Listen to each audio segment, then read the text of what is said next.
Hello everyone, this is a makeshift tutorial and updated version from our Tuesday Zoom and Create program. Technology has not been my friend this week, so we're just trying this from a different angle so that maybe you can actually see what I'm doing.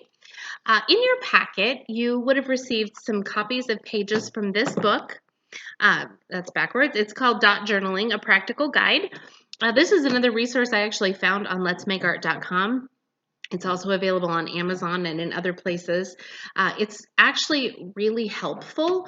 So regardless of your style of planning or calendar making or schedule keeping, whatever you call it, this is actually a really helpful book, and it's not something you read cover to cover. You can just look through and find different resources that fit your style. So you have some copies from this book in your packet.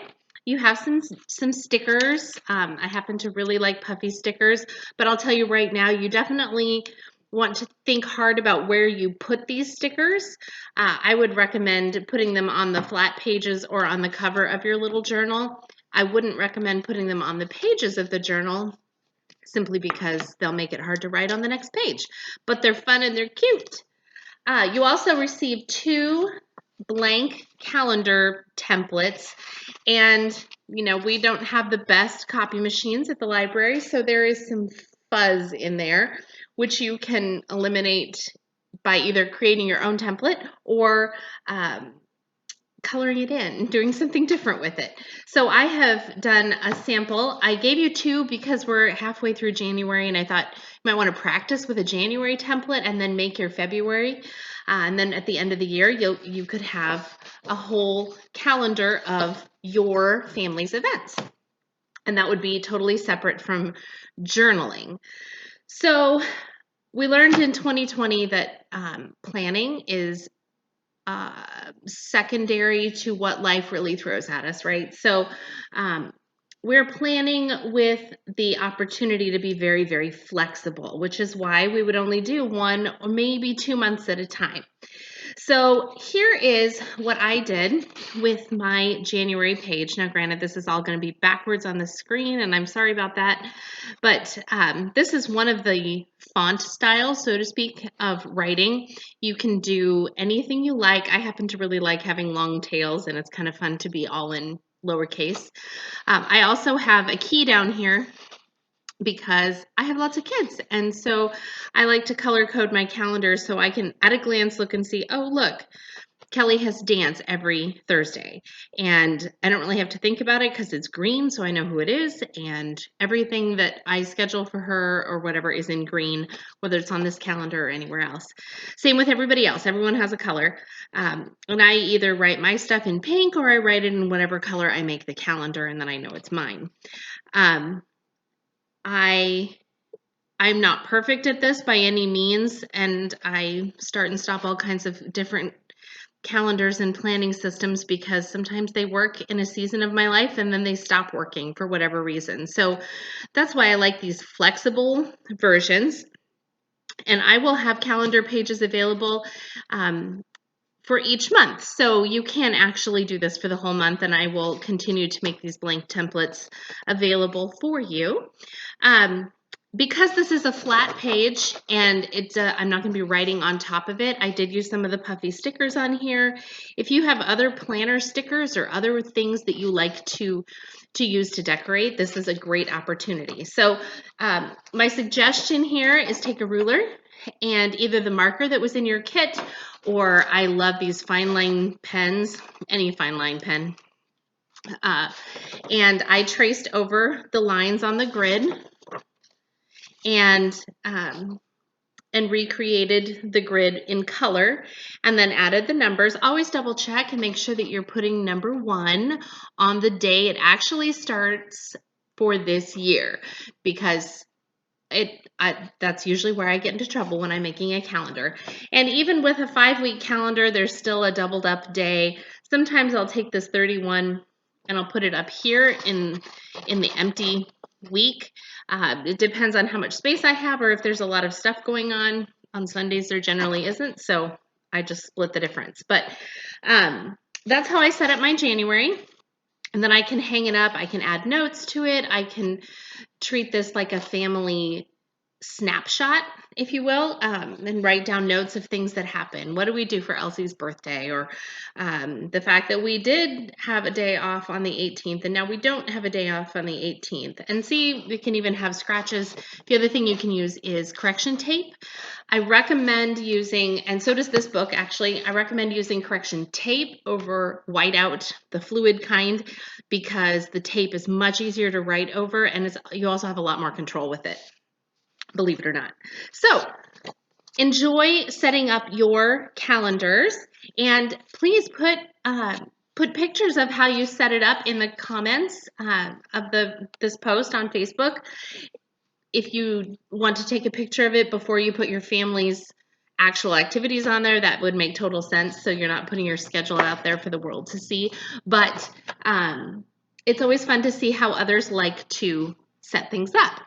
So in thinking about it, you also have some dot grid pages, and those I actually printed for free from I Googled dot grid paper, and there was a free spot to print this size as well as a slightly smaller size, and then the 8.5 by 11 sheet that you have. And I love the dot grid paper for dot journals. It's fun and it's very flexible. You can use a ruler if you have one. If you don't, you just kind of do the dot to dots, and it's always, you've got a built-in game right there to play that square game. And then this page here shows some different ways that you can decorate your pages. And this is actually super easy, this little leaf one. The person who created this book doesn't do a lot of decorating on her pages. Some people literally take a bullet journal and make it into an art project and an art journal, and that's fine if that's what you enjoy doing. If you're not artistic or that is intimidating, then don't do that. This journal is not an art journal. The paper is fairly thin, so I wouldn't recommend using many markers or pens in it because it will bleed through.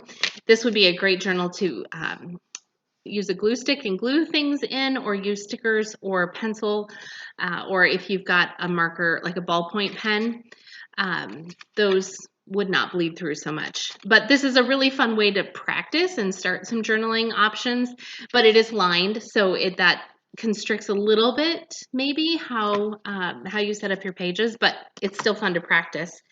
And I just wanted to show you, I know that you have some copies of pages in there. So here is one option of a monthly spread. So here's some tasks for the month. Here's the little tiny calendar that shows the days of the month, and then a spot for events and goals and a quote. I did something similar to this in my own dot journal. So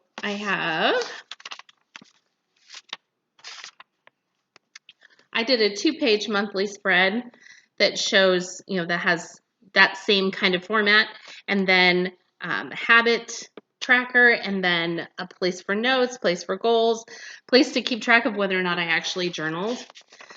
For those of you who like to plan menus, there are menu planning ideas in this book as well. Then, of course, journaling, and then here is one way to set up a daily tracker. I don't want to or have time to set up a new page for myself every single day, but I can by the week, and then if I journal, I can journal near that page. And it also talks about an index in here, which sounds really, really intimidating, but it's actually not. So even in a little journal like this, you can create a title page at the front, and then the first entry can be your index. And then you can number your pages. So if this is page number 1, right, then your index is going to start on page number 3. And then, you fill your journal as you're going, and then you're like, man, I know that I wrote something down about when softball starts for my girls, or when the pool opens this summer. And you can look in here and find that on your index, because as you fill your journal, you fill your index. So you write something on page 10, and then over here you give it a little title and write page 10. And then later when you're on page 100, you can go back and say, oh, that was on page 10. I'm going to go back and look at that. It's very, very helpful. So you can kind of see how she set that up in this sample as well. So she's got, her calendar is on pages 4 through 7, and her February habit tracker is on page 53. So when she gets to June and she wants to look back at February, all she has to do is look in the index rather than try to thumb through the journal and figure it out.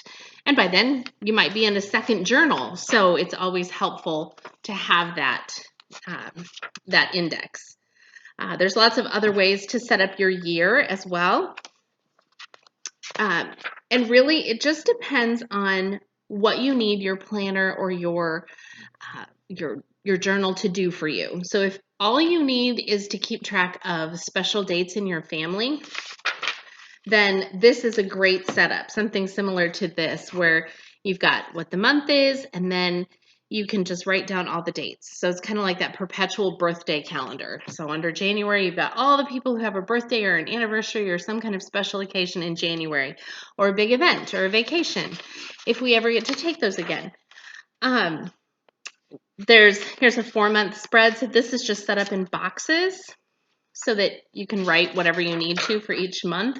This one puts all 6 months on a page, so you have a 2-page spread like this that has the whole year, which is nice if you want it at a glance. And then I also shared with you some kind of fun facts in your copies that you have. There's some tips for getting started. There's also some journaling facts. And there's also a spot in here, I probably am not going to be able to find it right away, but the thing to remember is that a journal is a diary, is a planner, is a dot planner, is a bullet journal. They're all the same thing, and they're completely customizable for what you need and what you want to do in your life. Here is one of my favorite things. This is in the index section. It's called the Pettiest Index. And it says, Mrs. Betsy Fremantle kept diaries throughout her life in the 18th and 19th centuries, diaries that were later published by her great-granddaughter, Anne Fremantle. The index to Volume 1, prepared by Anne, contains the following entry. Dislikes Bombelle's family, and then it lists about 20 different pages that she talks about disliking the Bombelle's family. And then the author, Rachel Wilkerson Miller, says, I'm not saying you should create an index for every time you trash talk someone or something, but I'm not saying you shouldn't do that either. Now, obviously, I'm not a proponent of complaining about someone on paper. However, a personal journal is the place where you can vent and communicate and keep track of things that have bothered you, and then when they don't bother you anymore. There's also a 2-page spread that you have a copy of that has facts about journaling by the numbers. And this is actually quite fascinating, talking about journals and facts that go with them. So Beatrix Potter began a journal at the age of 15, and she wrote it in a code that only she knew. So even after she died, nobody could crack the code. Until 1958, which was more than 60 years after she stopped keeping a diary. And then a man named Leslie Linder cracked the code and made it possible to read Potter's diaries. Another fact in here is about Anne Frank. She received 10 gifts for her birthday in 1942, and one of those was a diary. And of course, we're all very familiar with the Diary of Anne Frank. But one thing that I did not know until actually reading this book is that she actually revised her diary. So there are some places where you can read her actual diary, and then the published version that we would all be familiar with was actually revised. She wrote it to make it a little more interesting because we tend to be really generic in a diary, really basic, think, oh yeah, I'll remember that. That'll just trip my memory and I'll remember all those details. And then what happens is it actually doesn't. So she went back and added more to her diary, more details. 74 is the number of pounds that Bridget Jones gains over the course of 1 year in Bridget Jones's diary. And 72 is the number of pounds Bridget Jones loses over the course of that same year. So I guess she just ends up gaining 2 pounds. I don't know anything about Bridget Jones's diary. But this book, which I will eventually be able to make available at the library, has lots and lots of ideas and some versions of diaries from long, long ago. It's really interesting to read diaries from, well, this one happens to be from 1770. This one page has an entire month on it. It goes from April 7th to April 30th. And in the course of that month, there's at least 5 people who die, including the woman's own baby. She has a baby, the baby dies, several other people die, her baby is buried, people come to visit her and who she wrote letters to. And it seems really cold and callous, but at the same time, it's just a list of dates and what happened. So again, lots of different ways you can do things, lots of different opportunities. Here's a bill tracker.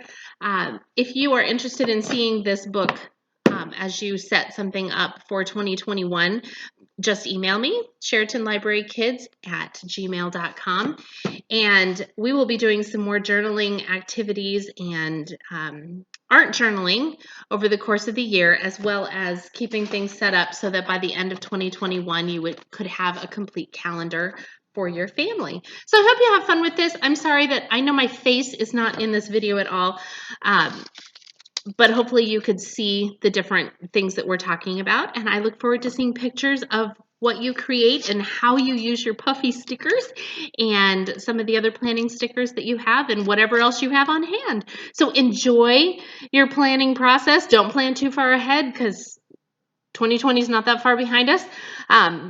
But enjoy the process and be creative. I'll see you soon.